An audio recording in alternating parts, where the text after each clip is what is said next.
La conscientisation est un processus de prise de conscience qui permet à une personne de se rendre compte de ses propres mécanismes et de l'impact de ses actions sur sa vie et celle des autres. Cela implique de trancher entre ce qu'elle sait qu'elle devrait faire et ce qu'elle fait réellement. Par exemple, une personne peut prendre conscience qu'elle est malheureuse au travail depuis plusieurs années, ce qui peut la rendre encore plus frustrée. La conscientisation peut également s'appliquer à des aspects plus positifs, comme apprécier ce qui nous arrive ou reconnaître l'intelligence et les actions bienveillantes de nos parents. C'est un processus qui peut être difficile, mais qui permet de vivre une vie plus épanouissante. Dans ce texte, l'auteur aborde plusieurs sujets tels que la rentabilité des enfants, l'importance de l'éducation, la conscience de la souffrance, le respect dans les relations conjugales et l'émancipation des esclaves. Il souligne l'importance d'être conscient de ces problématiques et d'appliquer les lois de la conscientisation pour trouver le bonheur. Cela implique de changer les mentalités et les structures qui empêchent les individus de se réaliser pleinement. La première loi de la conscientisation est que tout ce qui est simple n'est pas complet, et c'est une loi sérieuse. Elle indique que dans notre évolution, il est plutôt courant de complexifier les choses au lieu de les simplifier.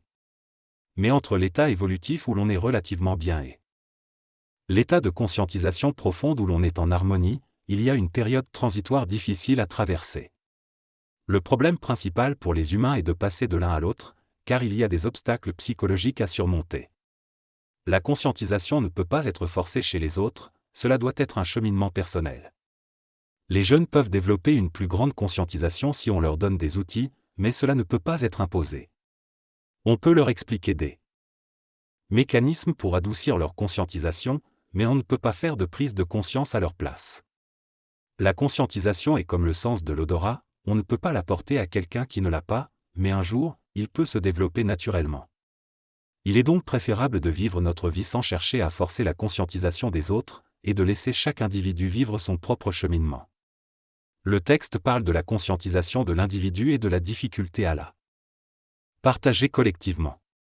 L'auteur souligne qu'il est important de se poser des questions et de chercher des réponses pour évoluer.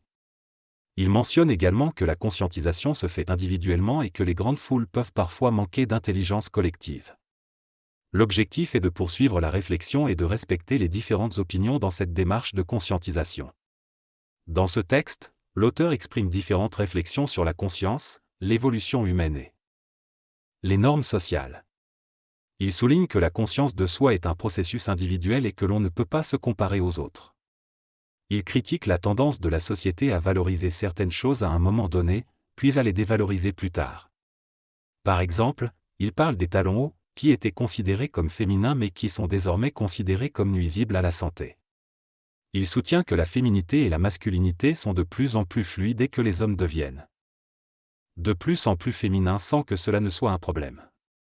Finalement, il affirme que la beauté réside dans l'authenticité et que les individus doivent être eux-mêmes plutôt que de se conformer aux attentes de la société. Cette synthèse porte sur les lois de la conscientisation énoncées dans le texte. La première loi souligne qu'une fois que l'on se conscientise, on peut se retrouver seul dans sa propre tête, contre l'opinion des autres.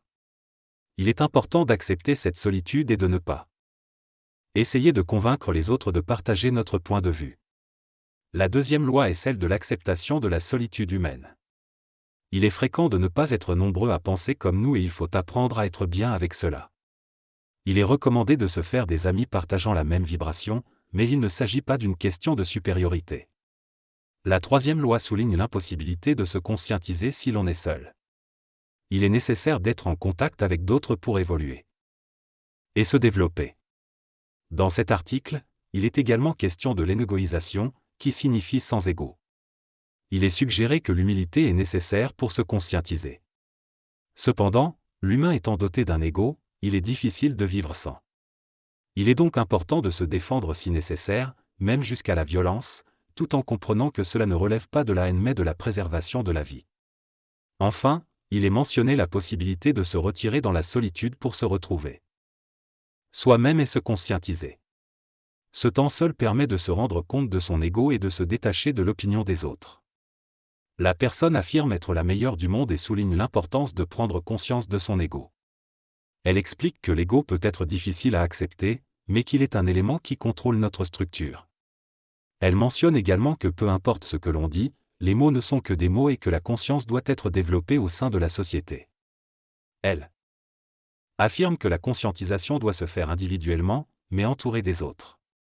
Elle critique les régimes politico-religieux qui empêchent la conscientisation et affirme que certains pays sont plus avancés que d'autres dans ce processus.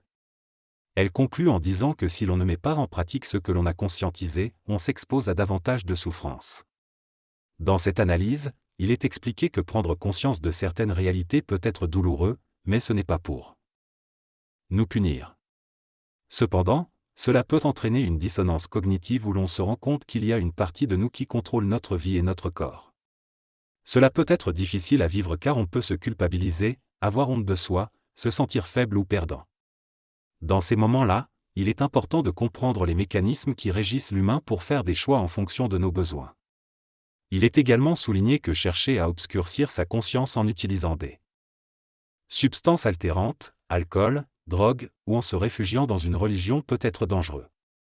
Il est suggéré de se tourner vers des structures positives, religions, sectes, psychologues, scientifiques, ou des personnes de confiance pour obtenir de l'aide. L'auteur met en garde contre le fait de devenir une proie pour des groupes anti-évolution qui peuvent manipuler notre conscience. Il rappelle que la conscience ne se décide pas, mais qu'on peut se retrouver dans une recherche d'oubli plutôt que dans une quête d'évolution. Il insiste sur la nécessité d'être entouré de personnes avec lesquelles on peut communiquer afin de prévenir toute tentative de manipulation. En conclusion, il est important de comprendre les mécanismes qui régissent notre existence et de chercher de l'aide auprès de structures et de personnes fiables pour évoluer de manière positive. Dans cet échange, il est mentionné que les personnes brillantes ont souvent tendance à suranalyser les choses et doivent parfois être rappelées à la réalité par d'autres personnes. Les 3 lois de la conscientisation sont évoquées: être conscient de soi, être avec les autres et rechercher le bonheur. Cependant, il est souligné que les lois qui mènent au bonheur ne sont pas souvent appliquées et que l'évolution de l'homme est souvent entravée. On parle également de la tendance à accumuler des biens matériels sans se séparer des anciens, ce qui est considéré comme une transition à reculons. Finalement, il est souligné que l'humour est important dans la vie humaine et que l'homme est fait pour rire. La personne exprime sa conviction d'être drôle et l'importance de l'esprit dans l'humour. Elle fait référence à certaines lois de la conscientisation qu'elle présente comme des principes naturels. Elle souligne l'importance d'être en accord avec nos propres pensées et celles du public pour développer notre conscience. Elle explique que la conscientisation nécessite de la répétition et donne l'exemple de l'amour et de la haine. Elle mentionne également l'importance d'être transparent avec soi-même avant de l'être avec les autres. Elle suggère de ne pas se préoccuper des conséquences de notre conscientisation sur les autres, tout en soulignant l'importance de tenir compte de l'environnement et des autres dans nos actions. Elle conclut en encourageant à se détacher des influences extérieures lors de la conscientisation. Dans ce texte, l'auteur souligne l'importance de se respecter soi-même avant de rechercher le respect des autres. Il affirme que si l'on ne se respecte pas soi-même, on ne peut pas respecter autrui, ce qui mène à l'inconfort et au malheur pour tous. L'auteur encourage donc à adopter une attitude d'estime de soi et à conscientiser sa propre valeur. Il explique également que le respect de soi conduit à des comportements plus positifs et éthiques envers les autres.